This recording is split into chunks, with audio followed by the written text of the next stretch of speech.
Jai Shriram. Hey guys, welcome back our channel. ನಾನು ನಿಮ್ಮ ಪ್ರೀತಿಯ ಚೈತ್ರ.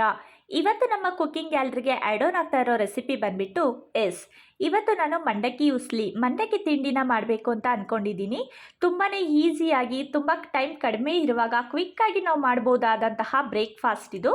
ಓಕೆ ಗಾಯ್ಸ್, ಲೇಟ್ ಮಾಡೋದು ಬೇಡ, ಬನ್ನಿ ಬೇಗ ಬೇಗ ರೆಸಿಪಿನ ಸ್ಟಾರ್ಟ್ ಮಾಡೋಣ. ನಾನಿಲ್ಲಿ ಮೊದಲಿಗೆ ಒಂದು ಬಾಣಲಿನ ಇಟ್ಕೊಂಡು ಅದಕ್ಕೆ ಒಂದು 2-3 ಟೇಬಲ್ ಸ್ಪೂನಷ್ಟು ಎಣ್ಣೆನ ಹಾಕೋತಾ ಇದ್ದೀನಿ. ಎಣ್ಣೆ ಚೆನ್ನಾಗಿ ಬಿಸಿ ಆದಮೇಲೆ ಈಗ ನಾನು ಅದಕ್ಕೆ 1 ಟೇಬಲ್ ಸ್ಪೂನಷ್ಟು ಸಾಸಿವೆ, 1/4 ಕಪ್ನಷ್ಟು ಕಡಲೆ ಬೀಜನ ಹಾಕ್ಕೊಂಡು ಫ್ರೈ ಮಾಡ್ಕೋತಾ ಇದ್ದೀನಿ. ನೋಡಿ, ಇವಾಗ ಕಡಲೆ ಬೀಜ 3/4 ಭಾಗ ಫ್ರೈ ಆಗಿದೆ.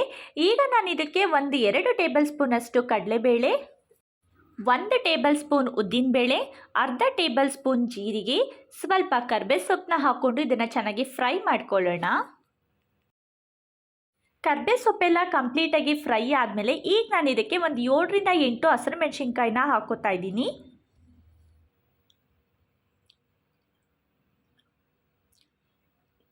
ನೋಡಿ, 2 ನಿಮಿಷ ನಾವು ಈ ರೀತಿ ಹಸಿರು ಮೆಣಸಿನ್ಕಾಯಿನ ಫ್ರೈ ಮಾಡ್ಕೊಂಡಿದ್ದಾದ್ಮೇಲೆ ನಾನೀಗ ಇದಕ್ಕೆ 1 ಕಪ್ನಷ್ಟು ಈರುಳ್ಳಿನ ಹಾಕ್ಕೊಂಡು ಫ್ರೈ ಮಾಡ್ಕೋತಾ ಇದ್ದೀನಿ.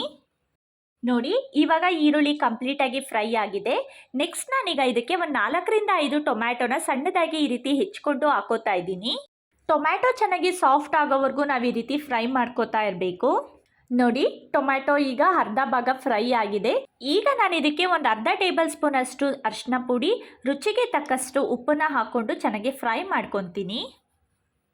ಅರಿಶಿಣ ಪುಡಿಯಲ್ಲಿರುವಂತಹ ಹಸಿ ವಾಸನೆ ಕಂಪ್ಲೀಟಾಗಿ ಹೋಗಿ ಟೊಮ್ಯಾಟೊ ಫುಲ್ಲು ಸಾಫ್ಟ್ ಆಗೋ ತನಕ ನಾವು ಈ ರೀತಿ ಫ್ರೈ ಮಾಡ್ಕೊಳ್ಬೇಕು. ನೋಡಿ, ಇವಾಗ ಟೊಮ್ಯಾಟೊ ಚೆನ್ನಾಗಿ ಸಾಫ್ಟ್ ಆಗಿದೆ. ಈಗ ನಾನೀಗ ಇದಕ್ಕೆ ಸಣ್ಣದಾಗಿ ಹೆಚ್ಕೊಂಡಿರುವಂತಹ ಕೊತ್ತಂಬರಿ ಸೊಪ್ಪನ್ನ ಹಾಕ್ಕೊಂಡು ಮಿಕ್ಸ್ ಮಾಡ್ಕೋತಾ ಇದ್ದೀನಿ.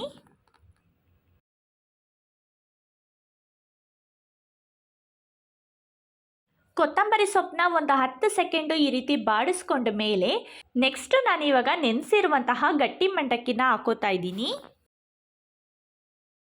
ಮಂಡಕ್ಕಿನ ಹಾಕ್ಕೊಂಡು ನಮ್ಮ ಒಗ್ಗರಣೆ ಮಂಡಕ್ಕಿ ಜೊತೆ ಕಂಪ್ಲೀಟಾಗಿ ಮಿಕ್ಸ್ ಆಗೋ ರೀತಿ ನಾವು ಈ ರೀತಿ ಚೆನ್ನಾಗಿ ಮಿಕ್ಸ್ ಮಾಡ್ಕೊಳ್ಬೇಕು. ನೋಡಿದ್ರಲ್ಲ ಗಾಯ್ಸ್, ತುಂಬಾ ಸಿಂಪಲ್ ಆಗಿ 10-15 ನಿಮಿಷದಲ್ಲಿ ಮಾಡಿ ಮುಗಿಸ್ಬಹುದಾದಂತಹ ತುಂಬಾ ಟೇಸ್ಟಿ ಆದಂತಹ ಮಂಡಕ್ಕಿ ತಿಂಡಿನ ನಾವು ಯಾವ ರೀತಿ ಮಾಡ್ಬೋದು ಅನ್ನೋದನ್ನು ನಾನು ನಿಮಗೆ ತೋರಿಸ್ಕೊಟ್ಟಿದ್ದೀನಿ. ಇವತ್ತಿನ ಈ ರೆಸಿಪಿ ನಿಮಗೆ ಇಷ್ಟ ಆಗಿದ್ರೆ ಪ್ಲೀಸ್ ಲೈಕ್ ಮಾಡಿ, ಶೇರ್ ಮಾಡಿ ಆ್ಯಂಡ್ ನಮ್ಮ ಚಾನಲ್ನ ಸಬ್ಸ್ಕ್ರೈಬ್ ಮಾಡಿ ಸಪೋರ್ಟ್ ಮಾಡಿ ಗಾಯ್ಸ್. ನನ್ನ ಮುಂದಿನ ವಿಡಿಯೋದಲ್ಲಿ ಇನ್ನೊಂದು ರುಚಿಯೊಂದಿಗೆ ಬರ್ತೀನಿ. ಅಲ್ಲಿವರೆಗೂ take care and bye bye.